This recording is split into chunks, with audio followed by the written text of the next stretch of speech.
Wish you all the best, Radhika. Thank you. It will Sure. come out well. Just be cool.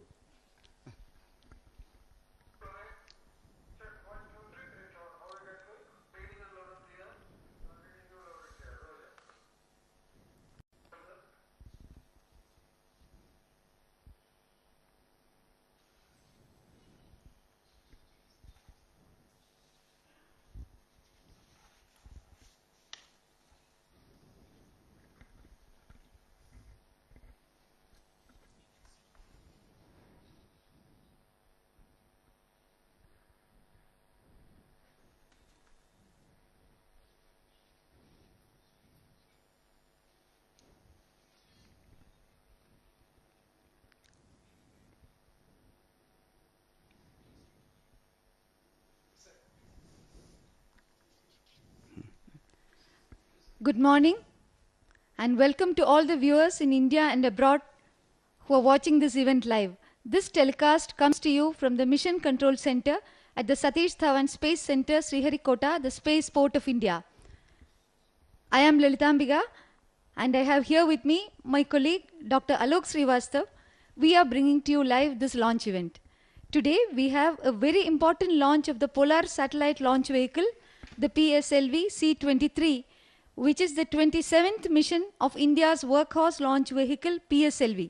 On this mission, PSLV will carry the Spot 7 satellite of France into orbit. So far, this versatile launch vehicle PSLV has launched 30 Indian satellites and 35 foreign satellites into a variety of orbits: sun-synchronous polar orbits, planar orbits, and sub-geostationary transfer orbits. Today's PSLV C-23 vehicle is a core-alone version of PSLV. It has no strap-on motors, and this is the 10th flight of PSLV in the core-alone configuration. PSLV is a 4-stage vehicle. The first stage is a solid stage which 138 tons of propellant loading. The second stage is a liquid stage with 42 tons of propellant loading. The third stage is again a solid, and the fourth and last stage is a liquid stage with 2.5 tons of propellant loading. PSLV C-23 is a dedicated commercial mission to launch the Spot 7 and 4 small satellites from Canada, Germany and Singapore into a circular polar orbit of 654.92 kilometers above the Earth, inclined at 98.23 degrees with respect to the equator. The 714 kilogram Spot 7 satellite is an Earth observation satellite built by Airbus Defence and Space, the erstwhile Astrium France. It draws heritage from the Spot 6, which was launched in September 2012 using the PSLV C-21 in the historic 100th mission of ISRO. The other satellites carried by PSLV C-23 are the 14 kilogram AISat from DLR Germany, 2 Canadian nanosatellites NLS 7.1 and 7.2 weighing 15 kilograms each, and the Velox 1, which is Singapore's first nanosatellite. ISRO's advanced inertial navigation system is also being flight tested in the PSLV C-23. I now invite my colleague Dr. Alok Srivastav to welcome the viewers in Hindi. नमस्ते, मैं आलोक श्रीवास्तव अपनी वैज्ञानिक साथी doctor Lalit Ambika जी के साथ आप सभी देश विदेश के दर्शकों का हार्दिक अभिनंदन करता हूं। हम इस समय इसरो के सतीश धवन अंतरिक्ष केंद्र श्रीहरिकोटा के अभियान नियंत्रण केंद्र से आपको आंखों देखा हाल प्रस्तुत कर रहे हैं। आज PSLV C-23 की इस उड़ान में 5 उपग्रह छोड़े जाने हैं, जिसमें मुख्य रूप से एक भू अवलोकन फ्रांसीसी उपग्रह स्पॉट 7 के अलावा कनाडा के 2 लघु उपग्रह NLS 7.1 जिसे CanX-4 और NLS 7.2 जिसे CanX-5 के नाम से भी पुकारा जाता है, जर्मनी का AISat और NTU सिंगापुर का वेलॉक्स 1 उपग्रह शामिल है। भार की दृष्टि से देखें तो स्पॉट 7 का वजन 714 किलोग्राम है। CanX-4 एवं CanX-5 दोनों ही उपग्रह लगभग 15 किलोग्राम भारी हैं। AISat का द्रव्यमान 14 किलोग्राम है तो वेलॉक्स का मात्र 7 किलोग्राम। स्पॉट 7 को 690 किलोमीटर ऊंचाई वाली सूर्य तुल्यकालिक कक्षा में और 10 बजे के अवनति कोण पर प्रक्षेपित किया जाएगा, ताकि ये अपने पूर्व प्रक्षेपित उपग्रह स्पॉट 6 के साथ मिलकर आगामी 10 वर्षों तक अभीष्ट निष्पादन कर सकें। इस समय हम आपको उस शतकीय अभियान की याद जरूर दिलाना चाहेंगे जब 9 सितंबर 2012 को सुबह 9:53 पर PSLV की 22वीं उड़ान से हमने स्पॉट 6 का भी प्रक्षेपण किया था। आज पुनः एक बार 9:52 पर PSLV C-23 द्वारा स्पॉट 7 का प्रक्षेपण किया जाना है। इस अभियान में यूं तो किसी भी भारतीय उपग्रह का प्रक्षेपण नहीं किया जा रहा है, पर इन सभी विदेशी उपग्रहों का प्रक्षेपण वाणिज्यिक उद्देश्यों के अंतर्गत ही होने जा रहा है। ये सभी संभव किया है इसरो की इकाई एंट्रिक्स कॉरपोरेशन ने। आज की सुबह हमारे अंतरिक्ष कार्यक्रम के वाणिज्यिक रूपी उड़ान की एक राह में एक नया पड़ाव लेकर आ रही है। अगर मौसम की बात करें तो पूरी तरह से प्रक्षेपण के अनुकूल प्रतीत हो रहा है।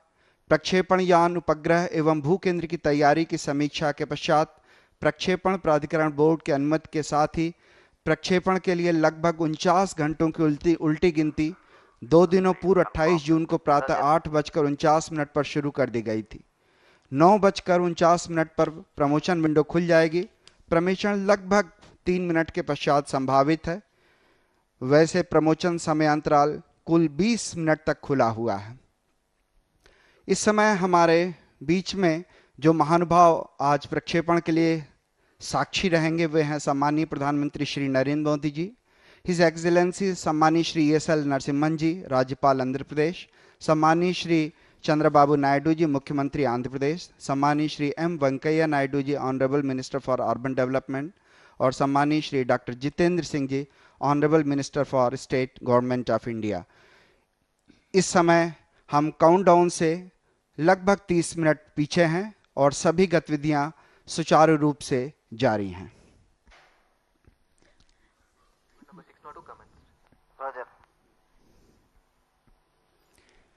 आज के प्रक्षेपणयान PSLV के 3 संस्करण हैं।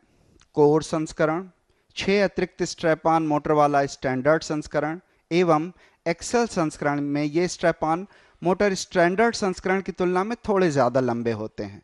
आज का प्रक्षेपणयान PSLV C-23 PSLV का कोर संस्करण है, अर्थात इसमें कोई भी अतिरिक्त स्ट्रैप-ऑन मोटर नहीं लगाया गया है। PSLV एक 4 चरणों वाला यान है। प्रथम चरण कोर में 138 टन ठोस ईंधन भरा रहता है, द्वितीय चरण में 42 टन तरल ईंधन एवं तृतीय चरण में 7.6 टन ठोस ईंधन भरा जाता है। 2.5 टन तरल ईंधन वाला चतुर्थ व अंतिम चरण होता है। प्रमोशन के वक्त यान का भार लगभग 230 टन होता है और ऊंचाई करीब करीब 44.4 मीटर। उपग्रह एवं प्रक्षेपण यान के अलग अलग निर्माण के पश्चात उनका आपस में समाकलन एक बहुत ही जटिल प्रक्रिया होती है। इसी के संदर्भ में हम आपको इससे जुड़ी हुई एक लघु फिल्म भी दिखाएंगे। इस समय हम देख पा रहे हैं अपने स्क्रीन पे कि काउंटडाउन पे लगभग 29 मिनट 15 सेकंड की दूरी है। इस समय 9:22 हो चुके हैं और जैसा हम देख पा रहे हैं माननीय प्रधानमंत्री जी इस समय MCC जो कंट्रोल सेंटर में उसमें अंदर प्रवेश कर चुके हैं। वे कई महानुभावों से MCC में प्रवेश कर चुके हैं, कई महानुभावों से वो मुलाकात कर रहे हैं।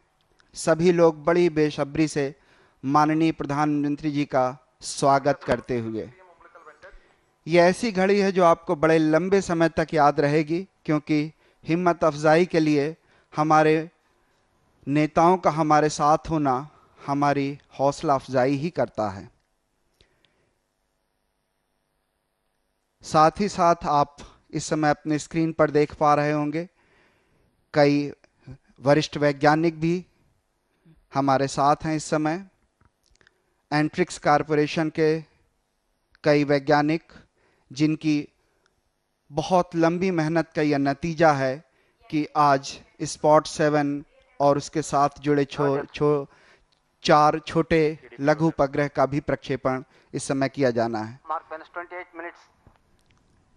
Today we have with us a galaxy of VVIPs, the Honorable Prime Minister of India, His Excellency the Governor of Andhra Pradesh, the Honorable Chief Minister of Andhra Pradesh, the Honorable Cabinet Minister for Urban Development, the Honorable Minister of State, PMO, Government of India, and a host of other dignitaries are with us today to witness the launch of the PSLV C-23.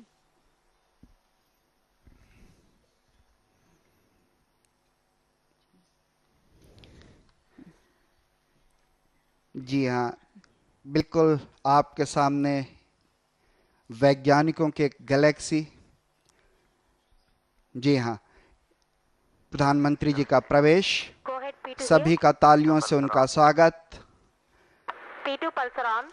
बिल्कुल यही घड़ी Shri Venkaiah Naidu, chairman ISRO Shri Radhakrishnan जी इस समय MCC में प्रवेश कर चुके हैं, अपना स्थान ग्रहण कर रहे हैं और निश्चित रूप से उनकी उपस्थिति हमारे लिए बेहद महत्वपूर्ण। सभी का अभिवादन स्वीकार करते हुए प्रधानमंत्री श्री नरेंद्र मोदी जी, डॉक्टर बी सुरेश जो वीएसएससी के डायरेक्टर रह चुके हैं, श्री कस्तूरी रंगन जी जो सचिव थे और इस समय राज्यसभा के सदस्य भी हैं, प्रधानमंत्री जी का स्वागत करते हुए उनसे वार्तालाप करते हुए आप अपनी स्क्रीन पर देख पा रहे होंगे। R3 pulsar is on. निश्चित रूप से प्रोफेसर यू आर राव आपके सामने।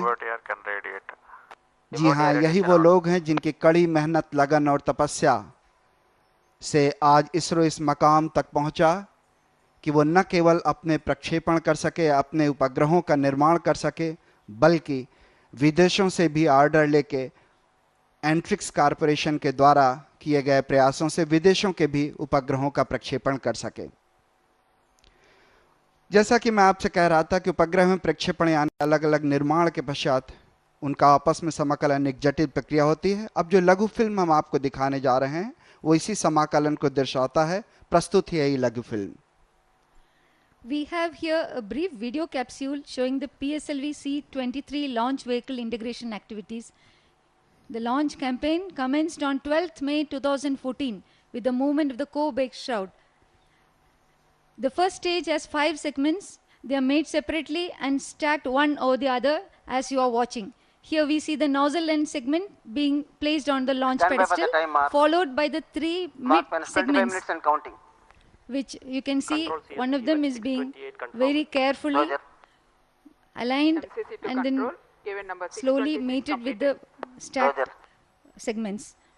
Each segment weighs 33 tons and the total length of the first stage is 16.5 meters. RSD to control. Segments are being aligned and brought closer. The segment joints are prepared using inhibition material and held together by shear pins. And here we can see the head end segment being assembled. CEC to control. Event number 6. Very slowly the segments are brought together. After stacking the rest of the segments, the igniter is assembled vertically, which you can see being assembled right now. This igniter ignites the entire length of the PS1 motor in around 200 milliseconds, sustains the burning.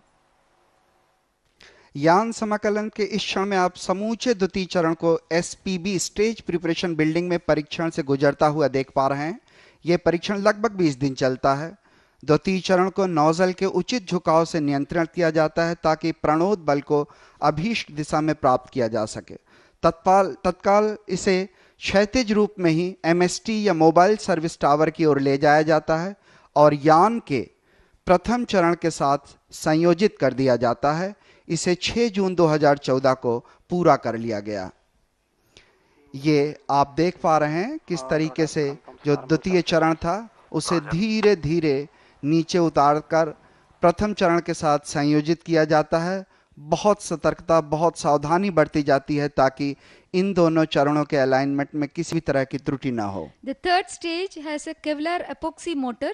You have just seen its flex nozzle, and this is the fourth stage, which is being integrated along with the third stage and the equipment bay, and together they are assembled separately, and then further they will be transported to the mobile service tower, which you can see right now. and then they will be integrated with the already assembled first and second stage.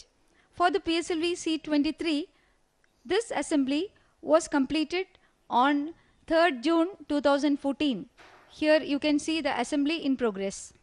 यान के सबसे ऊपर एक विशेष रूप से निर्मित धातु वलय अडॉप्टर के साथ स्पॉट 7 उपग्रह को प्रक्षेपण यान से संयोजित करने के बाद अन्य छोटे छोटे उपग्रहों को भी अडॉप्टर पर ही अलग अलग कोणों और स्थानों पर संयोजित करने के पश्चात ऊष्मीय सुरक्षा कवच को बंद कर दिया जाता है।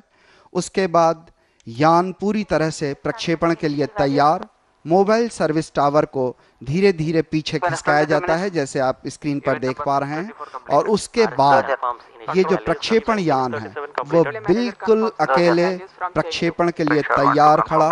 भिन्न भिन्न आवश्यक परीक्षणों के बाद प्रक्षेपण पूर्वाभ्यास किया जाता है और प्रक्षेपण प्राधिकरण बोर्ड की अनुमति के बाद उल्टी गिनती यानी तरल ईंधन भरने का सिलसिला आरंभ कर दिया जाता है। 28 जून प्रातः 8:52 पर ये प्रक्रिया आरंभ हो गई थी। Welcome back to the live commentary. The launch of Spot 7 will take place today at 9:52 Indian Standard Time. The satellite will be placed with local time at descending node at 10:02. The 44.4 meter tall PSLV vehicle, which you are seeing now, is standing majestically at the first launch pad, and this is the 27th flight of PSLV. PSLV has accomplished 25 successful missions and has established itself as a reliable operational launcher of the Indian Space Research Organization. Today we are in the early morning hours. From the weather point of view, things are looking good. Outside it is cloudy. Overall conditions are favorable for the launch. The 49-hour countdown for the PSLV C-23 mission commenced on the 28th of June, 2 days before, at 8:52 Indian Standard Time. The countdown started after a series of reviews by the Mission Readiness Review Board and the Launch Authorization Board. They have reviewed the readiness of the vehicle, the satellite, the ground station, and other ground systems and cleared the mission for launch. The launch window actually opens at 9:49. This launch is going to take place 3 minutes later at 9:52. And I will tell you later on why there is a 3-minute delay. Liftoff is expected to take place in about 15 minutes from now. If for some reason it is delayed, we have a total launch window of about 17 minutes. I now request Dr. Alok Srivastava to continue in Hindi. जी हाँ, लघु film के प्रसारण के बाद हमसे जुड़ने के लिए बहुत बहुत धन्यवाद। इस समय हम काउंटडाउन से लगभग 19 मिनट 31 सेकंड की दूरी पर T-15 मिनट्स पर अभियान निदेशक प्रक्षेपण की अनुमति देंगे और उसके आगे की गतिविधियां जारी रहेंगी। अनुमति की ये जो घोषणा है, ये प्रक्षेपण यान उपग्रह एवं भू केंद्र की विभिन्न प्रणालियों के पूर्ण अवलोकन के पश्चात ही की जाती है। हर प्रणाली के वैज्ञानिक लगातार एक लंबे अरसे से चले आ रहे परीक्षणों के आंकड़ों का गहन अध्ययन करते हुए हर बिंदु को बहुत ध्यान से देखा परखा जाता है। उनके अलग अलग रिव्यू के बाद उसे प्रक्षेपण की अनुमति दी जाती है। ये बिल्कुल क्लोज आप देख पा रहे हैं, हम लोग करीब 18 मिनट 41 सेकंड की दूरी पर, और इस चित्र में आपने देखा कि नोजल जो है वो बिल्कुल प्रक्षेपण स्थल पे तैयार, जैसे अपने प्रज्वलन की घोषणा होने के बाद इंतजार कि आकाश की गहराइयों में किस तरह से वो तैर कर हमारे लिए एक नई सफलता की कामना कर सके। अभियान नियंत्रण केंद्र या प्रक्षेपण केंद्र में सभी विशेषज्ञ उड़ान संबंधित प्राचलों का बड़ी सूक्ष्मता से निरीक्षण करने में व्यस्त हैं। 2 दिनों पूर्व उल्टी गिनती के प्रारंभ से लेकर अब तक जाने कितनी ही ऐसी गतिविधियां, कितने ऐसे क्रियाकलाप अति सावधानी पूर्वक संपन्न किए गए, जिनकी सफलता ने हमारे वैज्ञानिकों के अथक प्रयासों में नया उत्साह भरा और यान को प्रमोशन के इस मुकाम तक पहुंचा दिया। इस चरण तक हम लगभग 600 से ज़्यादा गतिविधियों को अंजाम दे चुके हैं और शेष क्रियाकलाप भी कुछ ही क्षणों में एक पूर्व निर्धारित कार्यक्रम के तहत पूरे कर लिए जाएंगे। पूर्व प्रक्षेपण के समय लगभग 760 विशिष्ट गतिविधियां पूरी की जाती हैं। इससे आप अंदाज़ा लगा सकते हैं कि कितनी गहन, कितने ज़्यादा परीक्षण होते हैं एक प्रक्षेपण के समय। आज प्रक्षेपण स्थल पर आसमान में बादल छाए हुए हैं। कल रात में खुल के बारिश हुई थी, पर फिलहाल बारिश के आसार नज़र नहीं आ रहे हैं। हमने प्रक्षेपण मुहिम के साथ ही लगातार मौसम और हवा की गति पर नज़र रखी है और आज ज़मीन पर हवा की गति भी खासी सामान्य, लगभग 11 मीटर प्रति घंटा। वैसे लगभग 15 मीटर प्रति घंटे की रफ्तार से किसी भी तरह का कोई खतरा नहीं रहता। वायुमंडल में पृथ्वी से कुछ ऊंचाई पर आज सुबह मापी गई वायुगति द्वारा कार्यक्रम को आवश्यकता अनुसार पुनः अभिकल्पित किया जाता है ताकि आरोहण के दौरान वायुगतीय घर्षण भार को अल्पतम किया जा सके। आज प्रातः किए गए विस्तृत अनुकरणों से प्रतीत होता है कि सभी मान अपेक्षाएं नियत सीमाओं के अंदर हैं। सुबह के अवलोकनों के आधार पर वायुमंडलीय विद्युत क्षेत्र स्तर भी स्वीकार्य है। प्रक्षेपण के लिए ये विद्युत क्षेत्र स्तर 1000 वोल्ट प्रति मीटर से कम होना चाहिए ताकि तड़ित की किसी भी संभावना को नकारा जा सके। इस समय हम लगभग 16 मिनट की दूरी पर प्रक्षेपण से उस घड़ी का इंतजार करते हुए जब T-15 मिनट पर अभियान निदेशक प्रक्षेपण की अनुमति देंगे। इस समय आप देख पा रहे होंगे कि किस तरह से एक कंसोल पर जो अभियान निदेशक जी हैं वो बिल्कुल तैयार अनुमति के लिए। Range Operations Director to Mission Director. The range is ready for PSLV C-23 Spot 7 mission. Mission Director, Roger. TTC Director to Mission Director, all extract ground station and other support elements are ready for supporting PSLV C-23 Spot 7 launch. Mission Director, Roger. छोटी छोटी उद्घोषणाएं जो तैयारी की समीक्षा करती हैं, हर प्रणाली को बहुत बारीकी से देखा परखा जाता है। एक दूसरे सब सिस्टम को, एक दूसरे उप प्रणालियों को बताया जाता है उनकी विकास और डेवलपमेंट के बारे में, ताकि किस तरह से बदल रही चीजें उनको देखा जा सके। Mark minus 15 minutes and counting. This is Mission Director. Based on satisfactory performance of PSLV C-23 launch vehicle systems, all the 5 satellites, the range systems and the track network systems, the launch operation sequence for the PSLV C-23 Spot 7 mission is authorized. All stations note, Mission Director's authorization for PSLV C-23 Spot 7 launch is given. जी हाँ, यही वो क्षण था जिसकी हम बेसब्री से प्रतीक्षा कर रहे थे।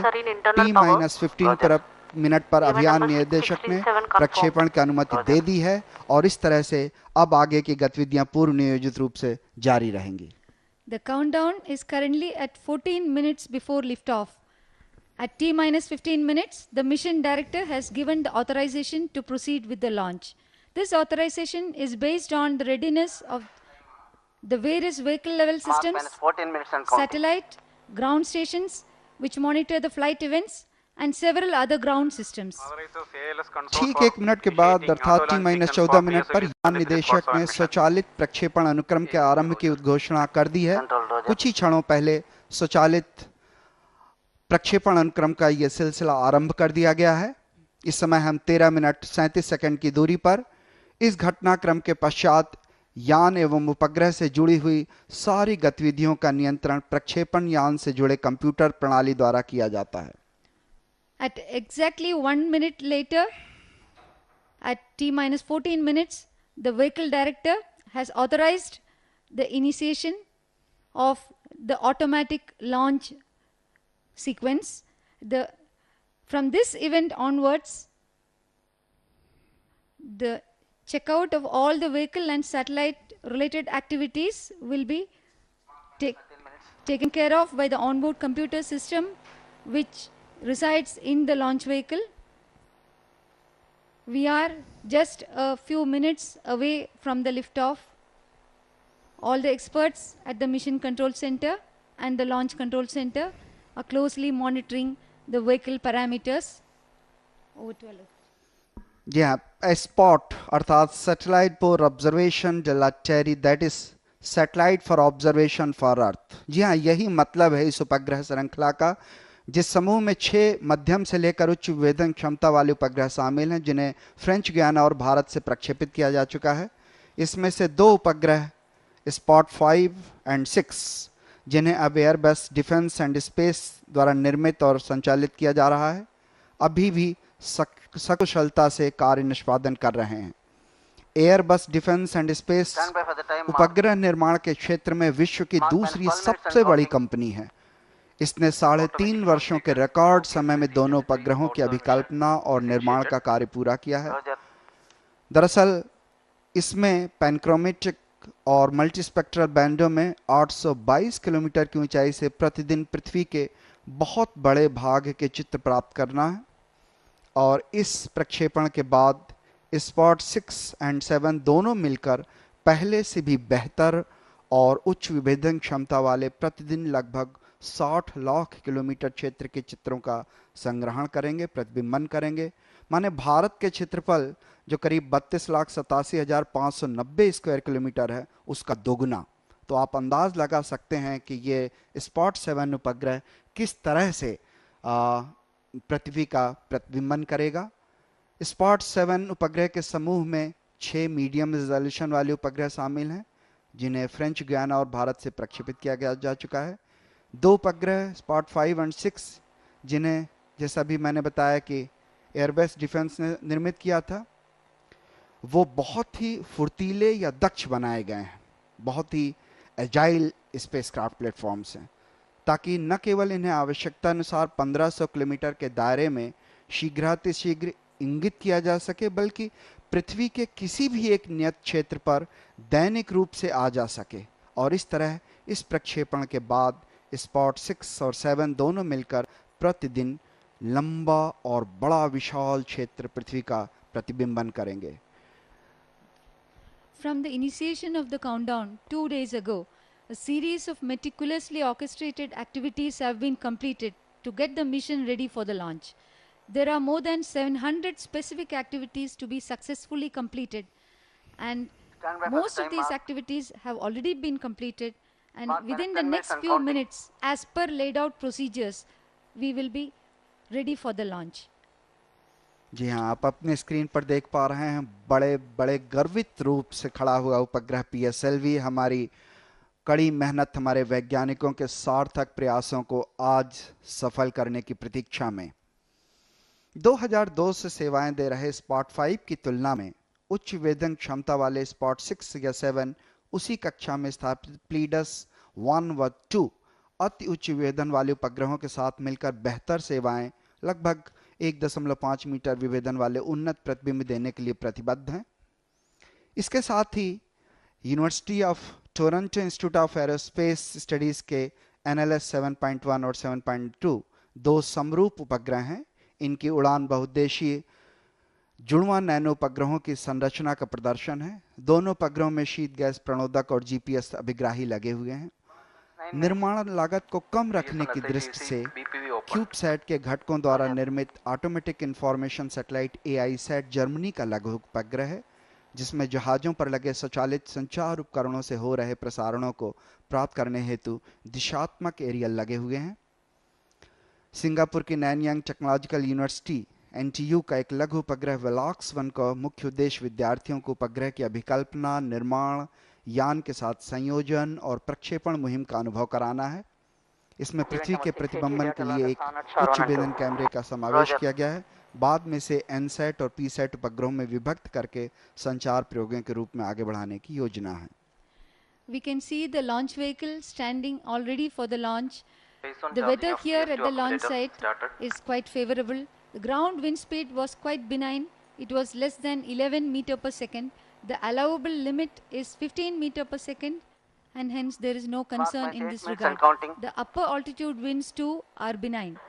We have very closely monitored the wind and weather conditions at the launch site since the start of the launch campaign. The upper atmospheric wind measured in the very early morning a couple of hours before is used to redesign the steering program to keep the aerodynamic load minimal during the atmospheric ascent. This is called the day of the launch wind biasing and has been successfully used in the last several launches from SHAR to reduce the aerodynamic loads, and it is being used for this mission also. The detailed simulations made early this morning show that the aerodynamic load, the structural interactions, and the control requirements are well within allowable limits for launch. One of the indicators is called Q alpha, that is less than 1000 Pascal radian, where the limit is more than 2800 Pascal radian. The atmospheric electric field levels measured this morning are also quite acceptable. For clearing the launch, atmospheric electric field should be less than 1000 volts per meter, which means there's no possibility of any lightning. Today we do not have any concern in that regard. Over to Dr. Alok. धन्यवाद ललितम्बिका जी। बिल्कुल closely आप देख पा रहे हैं श्री चंद्रबाबू नायडू जी को, जो इस समय आंध्र प्रदेश के मुख्यमंत्री हैं। उनके साथ महानुभाव बैठे हुए। निश्चित रूप से हमारे लिए बहुत महत्वपूर्ण घड़ी, क्योंकि वाणिज्यिक रूप से देखा जाए तो एंट्रिक्स कॉरपोरेशन ने इस तरह के कई मील के पत्थर पार किए हैं और ये उन्हीं में से एक है जिसके बाद हमारे जो पड़ाव हैं, अगर हम उन पे ध्यान दें तो आपको बताना चाहूँगा कि जैसे आज का जो प्रक्षेपण यान है वो 4 चरणों वाला यान है। जैसा आप देख चुके हैं उसके असेंबली और सीक्वेंस को। प्रथम चरण 20 मीटर लंबे कोर हैं, जिसमें 138 टन एवं 12.2 टन HTPB हाइड्रोक्सिल टर्मिनेटेड पॉलीब्यूटाटाइन आधारित ठोस ईंधन भरा जाता है। 12.8 मीटर लंबे द्वितीय चरण में 42 टन तरल ईंधन एवं 3.6 मीटर लंबे तृतीय चरण में 7.6 टन ठोस ईंधन भरा जाता है। 2.5 टन तरल ईंधन वाला 2.7 मीटर लंबा चतुर्थ व अंतिम चरण होता है। इस समय हम करीब करीब 5.5 मिनट की दूरी पर प्रक्षेपण से। निश्चित रूप से ऐसी घड़ी जो हमें कुछ न कुछ सिखा जाएगी, क्योंकि हर प्रक्षेपण पहले से कुछ नया, कुछ अलग होता है। PSLV की प्रक्षेपण क्षमता 1750 किलोग्राम नीत भार को 600 किलोमीटर की सूर्य तुल्यकालिक ध्रुवीय कक्षा में 1425 किलोग्राम नीत भार को 284 गुणा 21,000 किलोमीटर की G2 कक्षा में प्रक्षेपित करने की है। इस यान से कम भार वाले अनेक उपग्रह एक साथ छोड़े जा सकते हैं। The vehicle is going to take off in 5 minutes, while the automatic launch sequence program is checking hundreds of vehicle parameters. The experts at the control center are also closely monitoring the vehicle health by watching the vital health parameters at their consoles. The vehicle has now gone to internal power. I will briefly outline the flight sequence. At T0, we will have the ignition of the core stage of PS1. This stage will take the vehicle to a height of 52.7 kilometers and impart an inertial velocity of 1,555 meter per second. The separation of the first stage takes place around 110 seconds. This will be followed by the ignition of the second stage.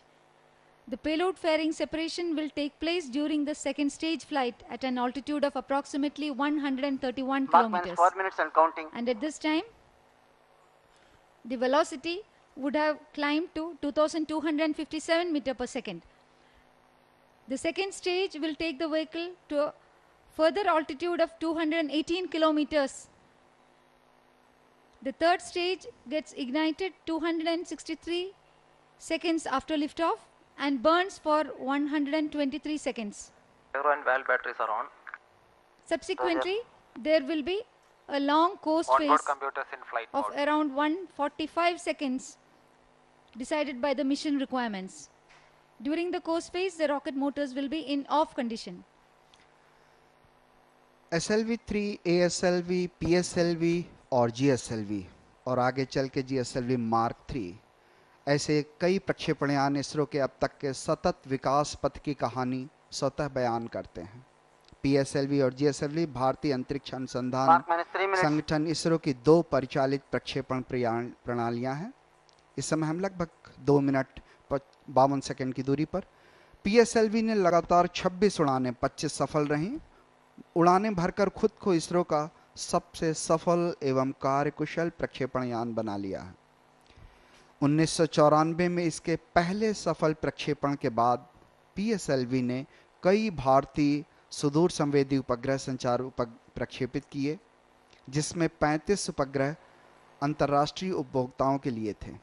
आपको याद होगा कि इसी PSLV के सहारे भारत का पहला चांद अभियान चंद्रयान-1 अक्टूबर 2008 को पीएसएलवी से ही प्रक्षेपित किया गया था और हाल ही में नवंबर 2013 को मार्स ऑर्बिटर मिशन ने मंगल की यात्रा प्रारंभ की, जो सितंबर में अपने गंतव्य के करीब पहुंचने की स्थिति में इसी के सहारे की गई थी। पीएसएलवी C-23 पीएसएलवी के कोर संस्करण की 10वीं उड़ान होगी। इस समय हम लगभग 1 मिनट 40 सेकंड की दूरी पर प्रक्षेपण से बहुत ही क्लोजर व्यू प्रक्षेपण यान का आप देख पा रहे हैं। निश्चित रूप से सभी कुछ सामान्य, लेकिन वैज्ञानिकों की धड़कनें उस क्षण की प्रतीक्षा में जब वे प्रज्वलन को और सफल प्रक्षेपण को प्रमोशन को देख पाएंगे।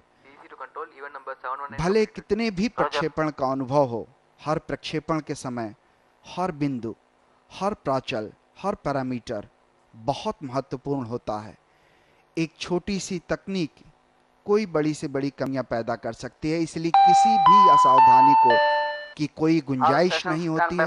सतर्कता बेहद महत्वपूर्ण होती है। इस समय हम केवल 1 मिनट की दूरी पर हैं।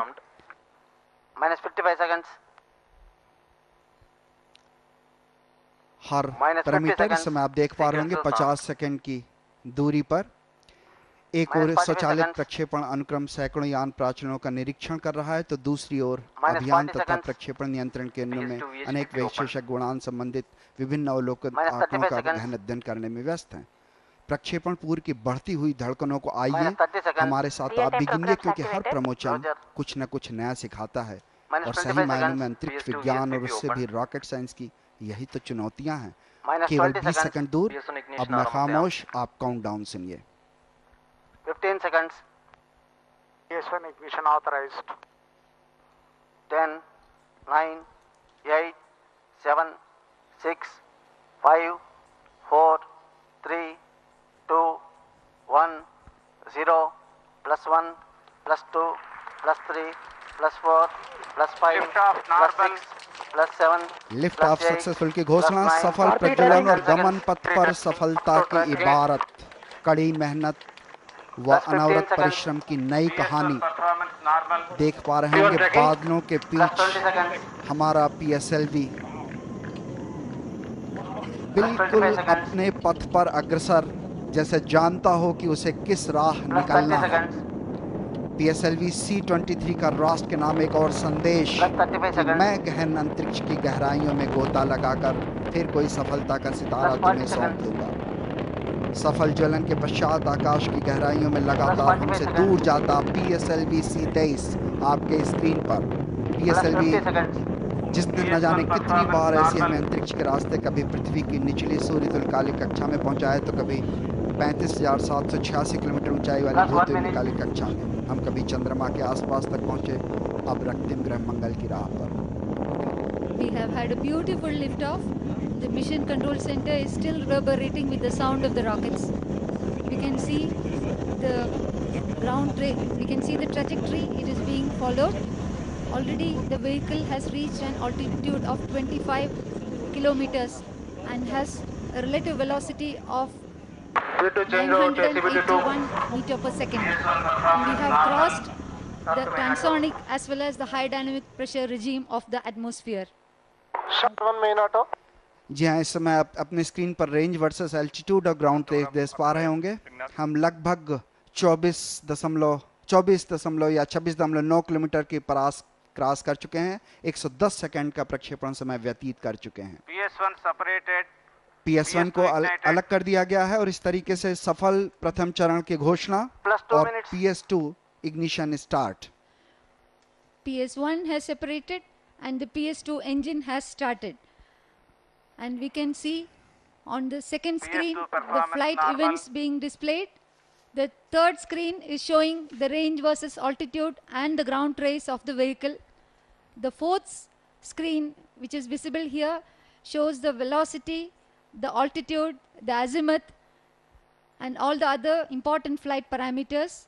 And the last screen shows the infrared imaging, which will be available up to 500 seconds.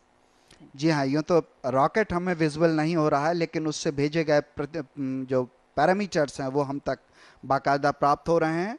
द्वितीय चरण लगभग 152 सेकंड प्रज्वलित रहेगा और 262.6 सेकंड के पश्चात उसे पृथक कर दिया जाएगा।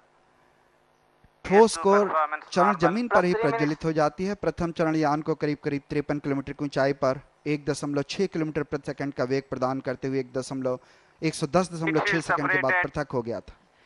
हीट शील्ड, ऊष्मीय सुरक्षा कवच अलग हो गया है 187.1 सेकंड के बाद। The payload fairing has separated.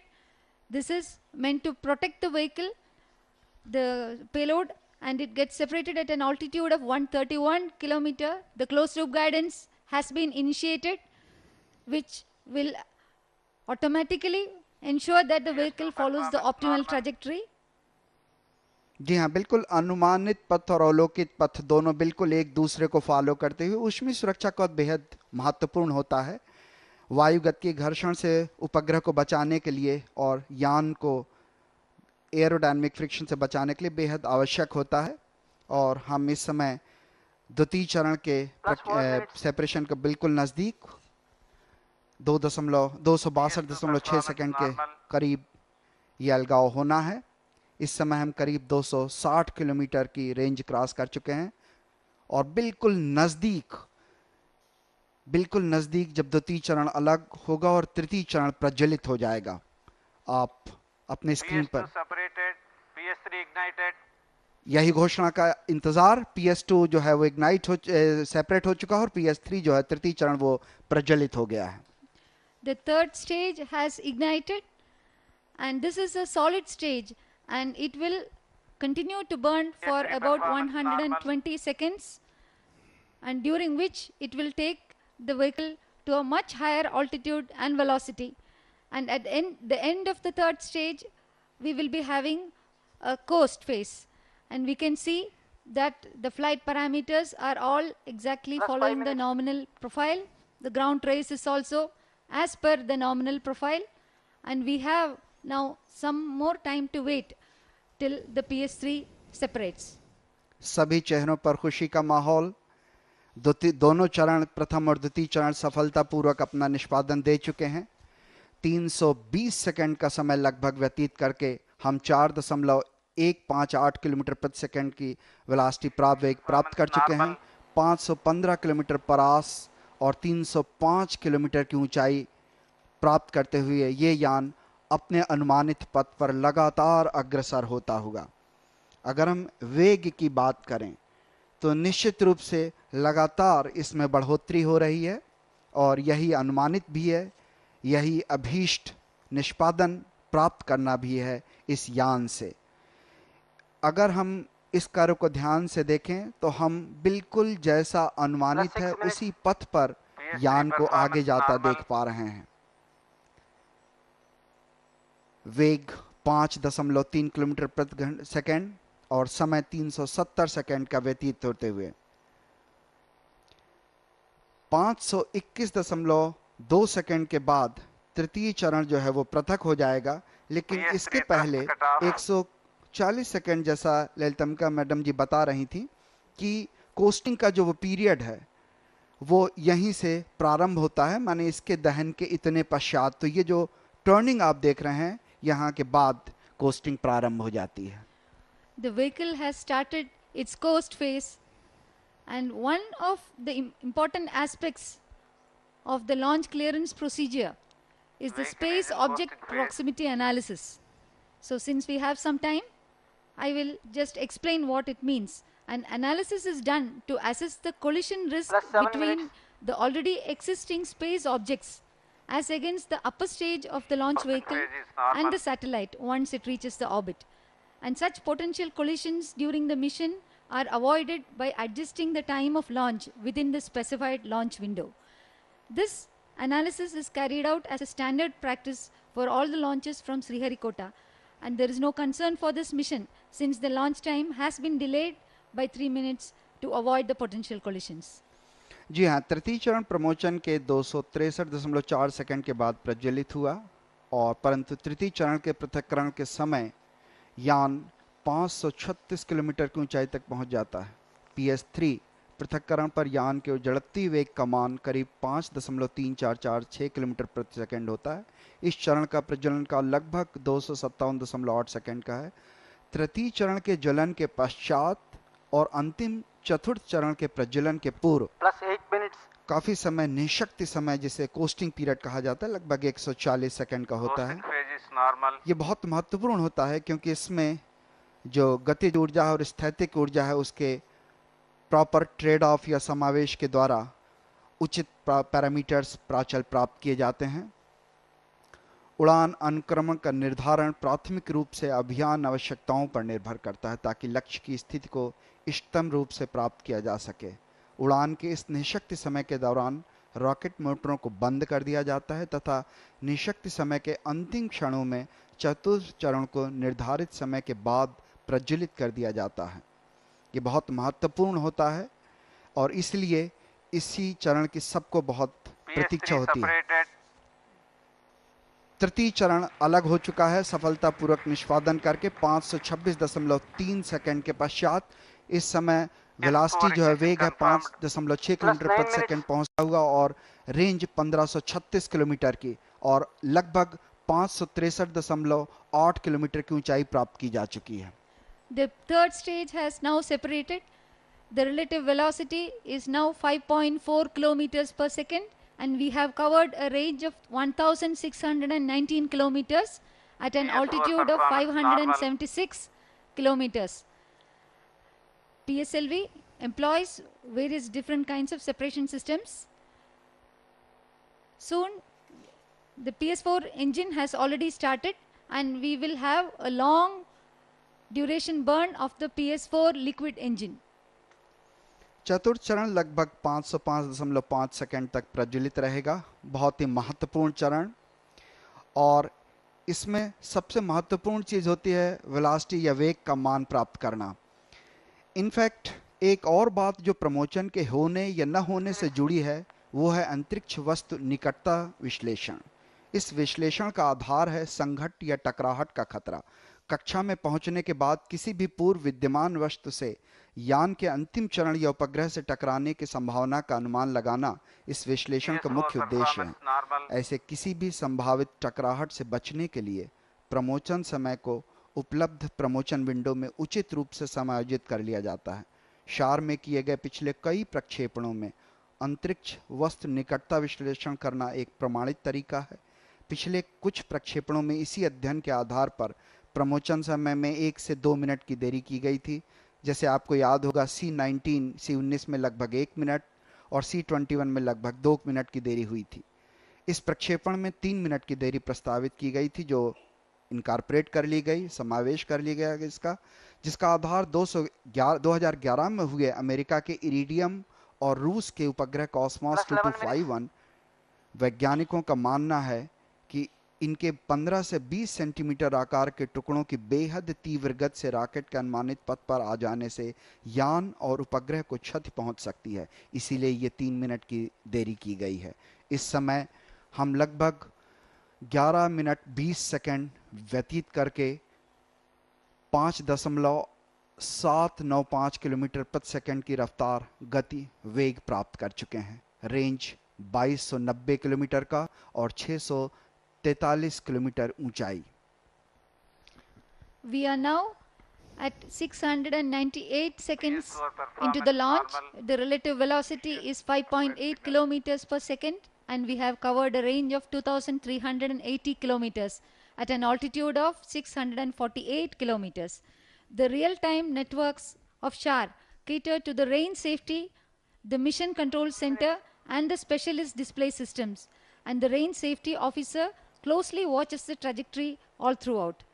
The mission control center has a real-time system which receives the health parameters of all the ground stations and the systems. While the specialist display system uses the telemetry data to provide real-time monitoring of vehicle subsystems at Sriharikota and Trivandrum with around 190 computers participating. The real-time network extends up to Mauritius with sufficient overlap between Shar and Trivandrum as well as between Trivandrum and Mauritius, and extensive network simulations are carried out over a month. They have been going on over the last 1 month with the participation of all tracking and telemetry stations to ensure a smooth launch. The CCTV monitors the entire operations from integration and fuel filling and also broadcasts to other ISRO centers. चतुर्थ चरण का जो प्रज्वलन है, जो निष्पादन है, वो बिल्कुल सामान्य अपेक्षित।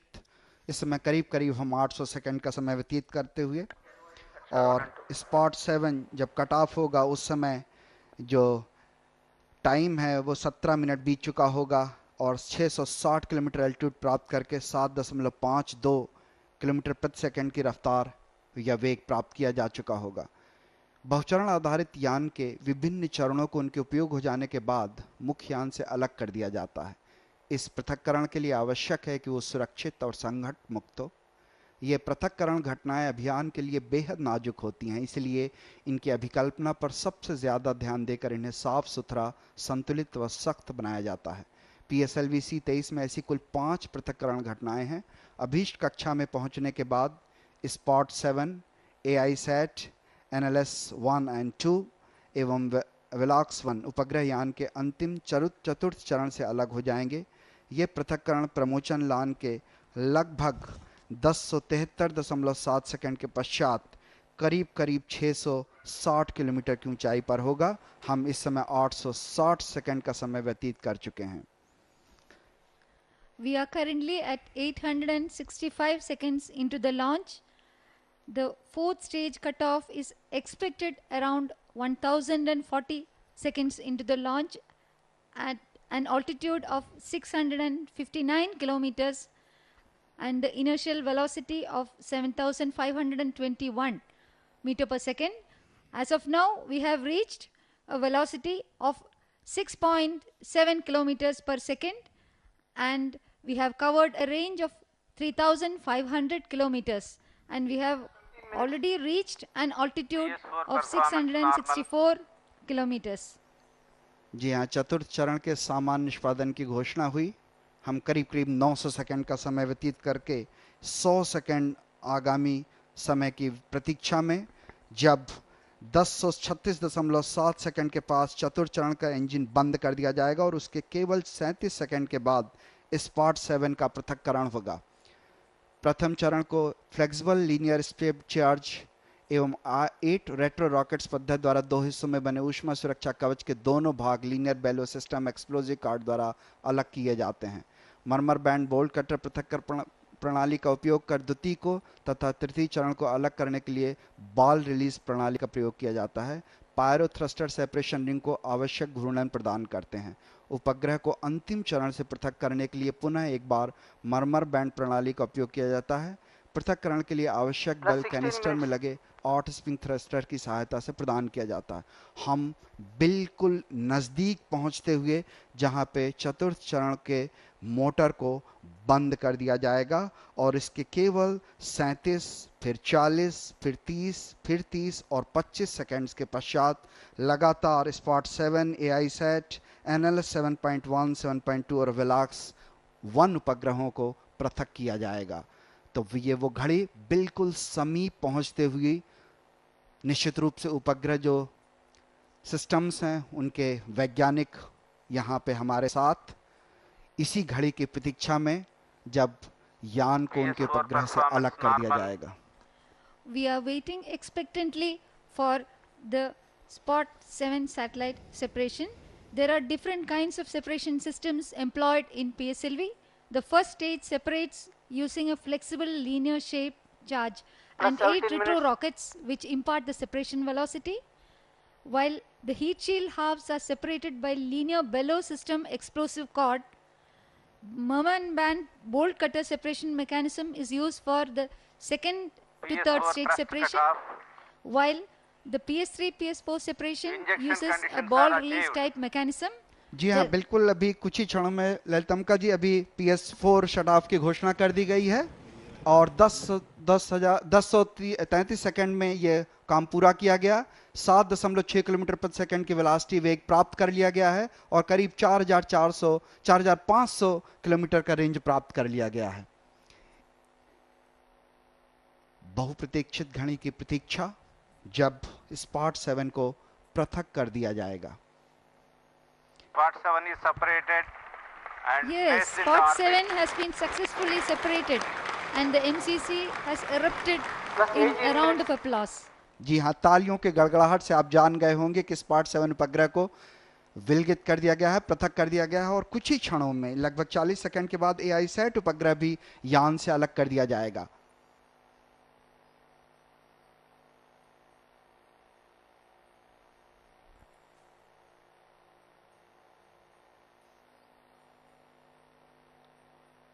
उसी अनाउंसमेंट, उसी घोषणा की प्रतीक्षा हम सब। ASAT is separated. Yes, the AISAT has also separated successfully at 1110 seconds.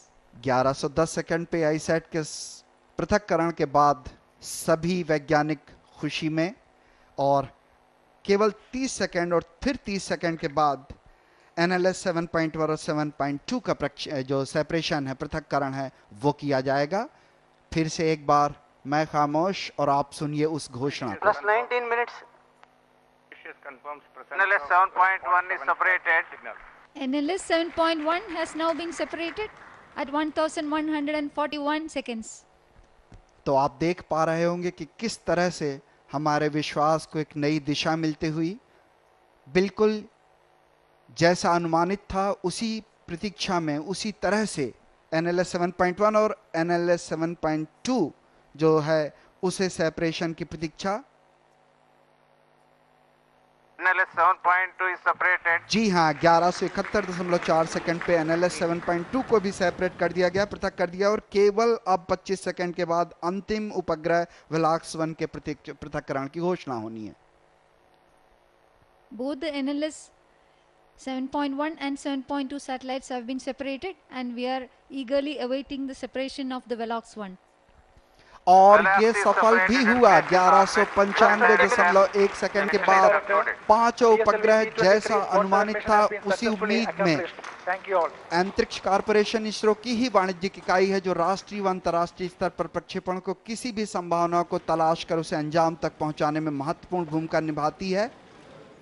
प्रधानमंत्री सभी को बधाइयां देते हुए, निश्चित रूप से उनकी उपस्थिति में श्री चंद्रबाबू नायडू जी, डॉक्टर सुरेश, जिन्हें आप अपने स्क्रीन पर देख पा रहे होंगे, और यही वो घड़ी है, यही वो क्षण है जिन्हें हम सभी को इंतजार था।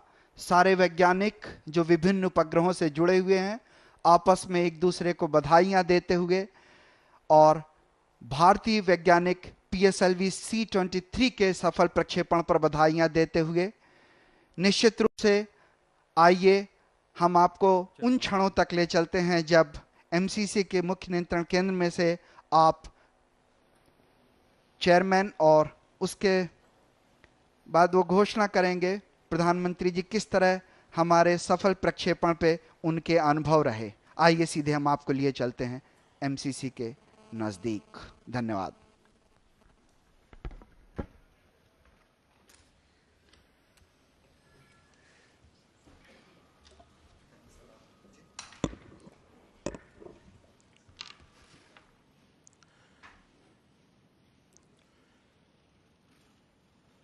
Congratulations to everybody.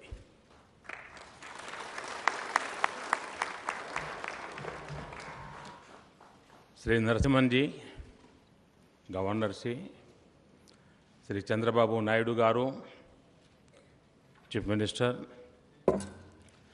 my ministerial colleagues, Sri Venkaiah Naidu and Dr. Jitendra Singh, Dr. Radhakishan, Secretary Space, Professor U.R. Rao, Dr. Kasturi Rangan ji, my dear scientists gathered here, and fellow citizens of India.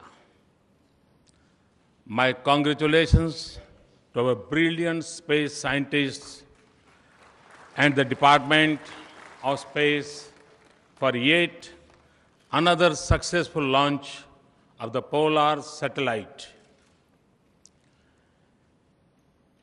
We have perfectly placed by 5 satellites into their orbits 660 kilometers above the Earth. This fills every Indian's heart with pride, and I can see it reflected in the joy and satisfaction on your faces. Fascinated by space technology, I feel specially privileged to witness this event in person. India's advanced space program puts her in an elite global group of 5-6 countries today. This is one domain in which we are at the international cutting edge, a domain in which we have pushed beyond mediocrity to achieve excellence. We have launched satellites of advanced nations. PSLV itself has launched 67 satellites, of which 40 have been foreign satellites coming from 19 countries. Even today's satellites are all from developed nations, France, Canada, Germany, and Singapore. Truly, this is a global endorsement of India's space capability. Inspired by Atal Bihari Vajpayee vision, we have sent a mission to the moon. Another is on its way to Mars as we speak. I personally follow it with great interest. We have also developed our own satellite-based navigation system. I am told this will be fully deployed by 2015. Moreover, we can be proud that our space program is indigenous. We have developed despite international hurdles. Generations of our space scientists have worked to make India a self-reliant space power. We owe them a big thank you. Our journey into space has come a long way from its humble beginnings. It has been a journey of many constraints and resource limitations.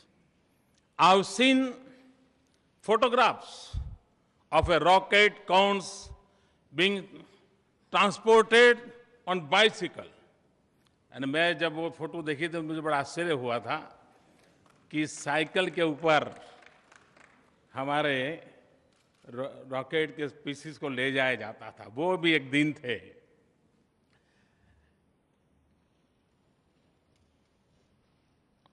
Our first satellite, Aryabhat, was made in industrial sheds in Bangalore. यानी मंजिल हमने कहां से कहां पहुंचाई है और ये सब क्रेडिट आप वैज्ञानिकों को जाता है. Even today, our program stands out as the most cost-effective in the world. The story of our Mars mission costing less than the Hollywood movie Gravity मैंने सुना है कि हॉलीवुड मूवी जो ग्रेविटी मूवी बनी है उसमें जो खर्चा आया है उससे भी हमारे मार्स मिशन का खर्चा कम है। ये अपने आप में बहुत बड़ी बात है। Our scientists have shown the world a new paradigm of fuel engineering and the power of imagination. Friends, the success of ours had deep historical roots. हम जानते हैं मानव जीवन की यात्रा उपनिषद से शुरू होकर के उपग्रह तक पहुंची है। ऋषियों ने उपनिषद से शुरू किया था, आप वैज्ञानिकों ने उपग्रह तक पहुंचाया है। India has a rich heritage of science and technology, including in the field of space. An understanding of the cosmos and its relationship to life and science is deeply rooted in our ancient thought and knowledge. Our ancestors had conceived of ideas like shunya and flying objects. कभी कभी हम गर्व से कह सकते हैं कि हमारे पूर्वजों ने अगर मानव जात को जीरो न दिया होता तो आज शायद विज्ञान इतनी प्रगति नहीं कर पाता। इतनी बड़ी भेंट हमारे पूर्वजों ने दी है। The works of visionaries like Bhaskaracharya and Aryabhat continue to inspire scientists. Many misunderstand space technology to be for the elite. That has nothing to do with the common man.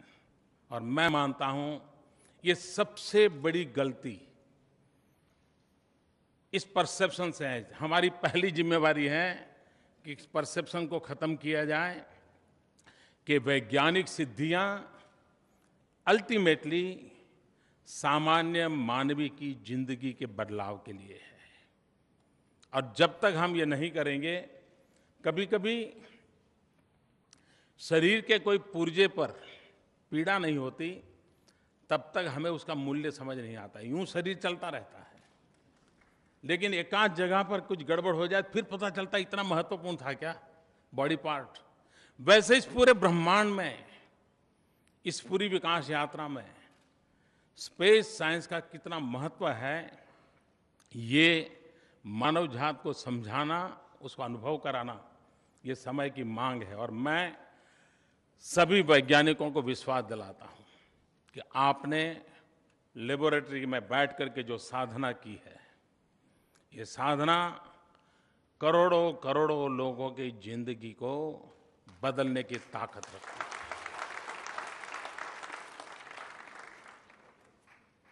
आपकी ये सिद्धियां सामान्य मानवी तक पहुंचाने के लिए शासन की प्राथमिकता बन जाए।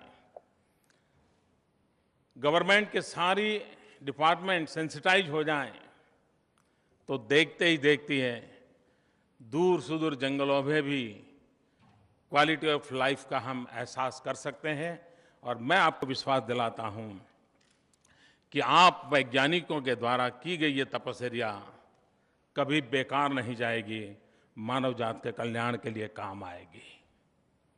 I however believe such technology is fundamentally connected with the common man. As a change agent, it can empower and connect to transform his life. Technology opens up new opportunities of development and gives us new ways of addressing our challenges. Space may seem distant, but is an integral part of our daily life today. It drives our modern communication, connecting even the remotest family to the mainstream. It empowers the child in the farthest village with quality education through long distance learning. It ensures quality healthcare to the most distant person through telemedicines. It enables the youth in a small town with various new job opportunities. Satellite technology has made distance irrelevant. It effectively enables us to reach the unreached. It helps us connect virtually where physical connections are difficult. It has a critical role in realizing the vision of digital India, the power of 125 crore connected Indians. GIS technology has transformed policy planning and implementation. Space imaging enables modern management and conservation of water resources. Through GIS-driven watershed development, it has been deployed in our urban planning to scientifically manage our growing towns and cities. It has also become an important tool in better managing and conserving our natural resources. Whether it be the Himalayan glaciers, oceans and forests and coastal resources or our mineral wealth. Space imagery is improving our land management systems, bringing wasteland into productive use. Our next frontier should be to extend the same to land records, bringing in accuracy and transparency for the common man. और आज मैं समझता हूं शायद गरीब से गरीब किसान के लिए उसकी जमीन के विषय में जानकारी एक बहुत बड़ा सवालिया निशान है।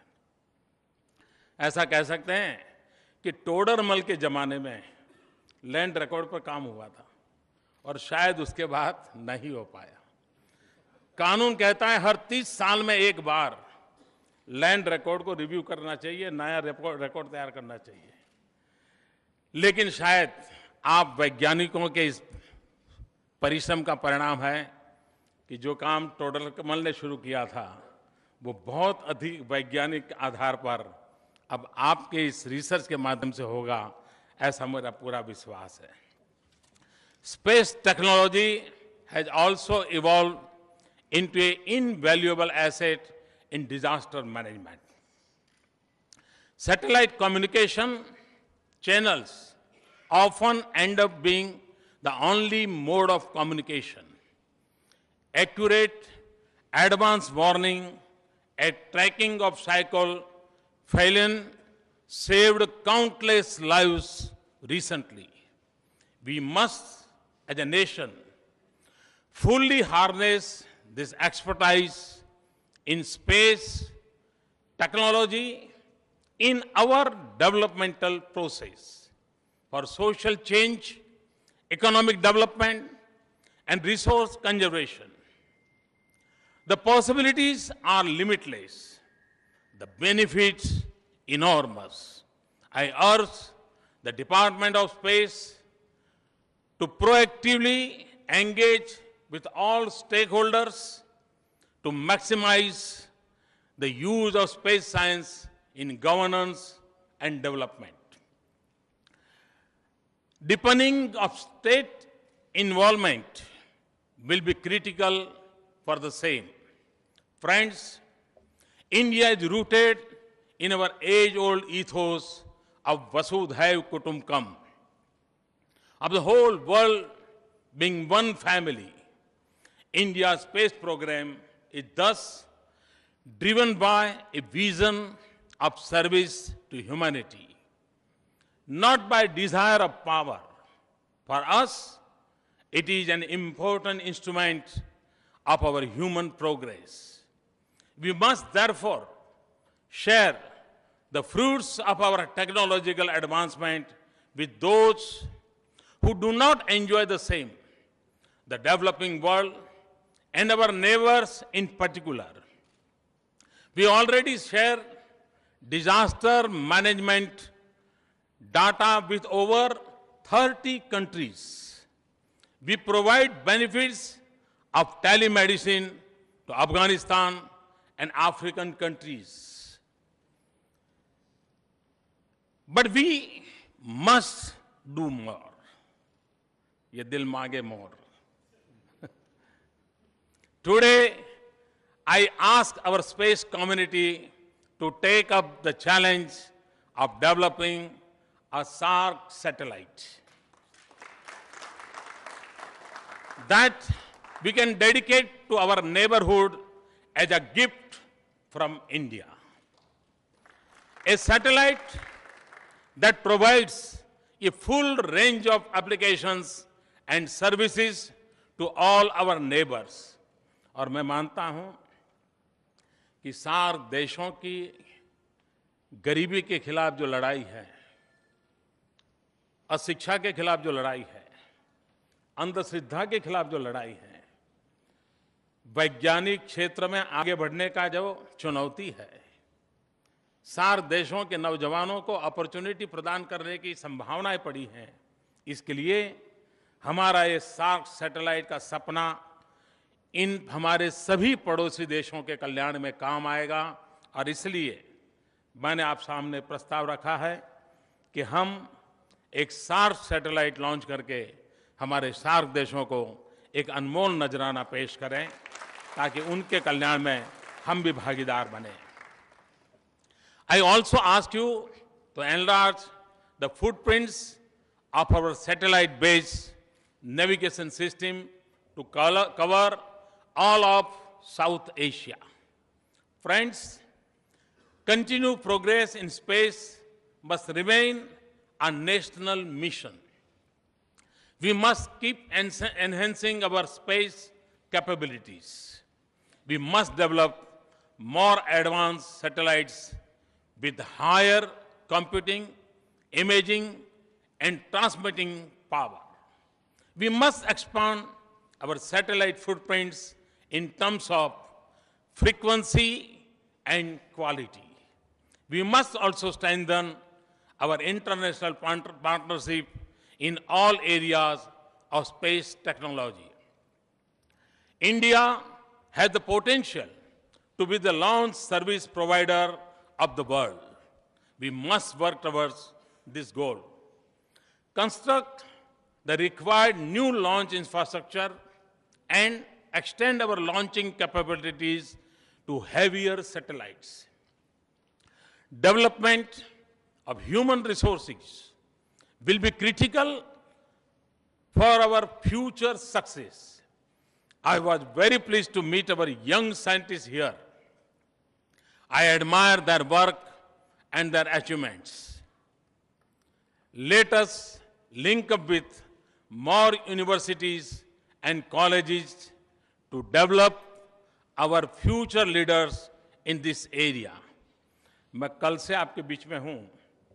मुझे एक बात का सबसे बड़ा आनंद हुआ कि मुझे यहाँ 4 पीढ़ी के साइंटिस्टों को मिलने का सौभाग्य मिला। 4 generations are present here. ये अपने आप में प्रगति की बड़ी निशानी है। जिन्होंने आर्यभट्ट का काम देखा था, तब से लेकर के अब तक काम करने वाले साइंटिस्टों को एक छत के नीचे देखना, ये अपने आप में एक फैमिली लाइक एनवायरनमेंट, एक टीम स्पिरिट इसका अनुभव कराता है और इस बात का मुझे सर्वाधिक आनंद हुआ और इसके लिए मैं आप सभी वैज्ञानिकों को विशेष रूप से बधाई देता हूं और उन एंसेस्टर्स को भी बधाई देता हूं जिन्होंने इस महान परंपरा को प्रारंभ किया। सतीश धवन जी हो, विक्रम साराभाई हो, उन महान परंपरा को निर्माण करने वालों को भी मैं अपनी तरफ से बहुत बहुत बधाई देता हूं। We must also involve our youth at large with space. You have already started putting a lot of space-related data online through your Bhuvan Space Portal. जो विद्यार्थी मुझे सुन रहे हैं, मैं उनसे आग्रह करता हूं कि आप इस भुवन स्पेस पोर्टल को जरूर विजिट करें। इतना इंफॉर्मेशन का खजाना है, आपको भी आनंद आएगा और हो सकता है इसके कारण आपका भी कभी मन कर जाए कि आप भी इस क्षेत्र के अंदर प्रवेश करने का इच्छा करेंगे। और इसलिए मैं विशेष रूप से आप लोगों को भुवन स्पेस पोर्टल की विजिट करने के लिए विशेष रूप से आग्रह करता हूं। What steps can we take to further increase access to data by students and researchers? Could we also think of development a state-of-the-art interactive digital space museum? अगर ये हम करते हैं तो देश के नौजवान नई पीढ़ी जाएगी और इंटरेक्टिव स्पेस म्यूजियम बनाएंगे तो हो सकता है कि आने वाली पीढ़ियों को हमें नए साइंटिस्ट पाने की वो एक खिड़की खोल सकने का एक मार्ग बन सकता है। In conclusion, I want to emphasize how technology is central to development. It touches one and all and is an important instrument of our national progress. India's space program is a perfect example of scale, speed, and skill. Our space scientists have made us global leaders in one of the most complex areas of modern technology. This shows that we can be the best, and we must feel proud of it. If we apply ourselves, we can meet the aspirations of our people. Let us take inspiration from today's mission. Dedicate ourselves to accelerate our nation's progress. I am confident, and again I repeat, I am confident we can. I thank the Department of Space for this opportunity to witness the launch. I commend Dr. K. Radhakrishnan for his leadership. I wish the team the very best as you prepare to put our spacecraft into Mars orbit in a few months from now. I wish you every success as you strive to master new technologies and conquer new frontier of space. May all your endeavors meet with success. Thanks a lot and wish you all the best. We must proudly, the one sentence which inspires us, Bharat Mata Ki Jai. Thank you.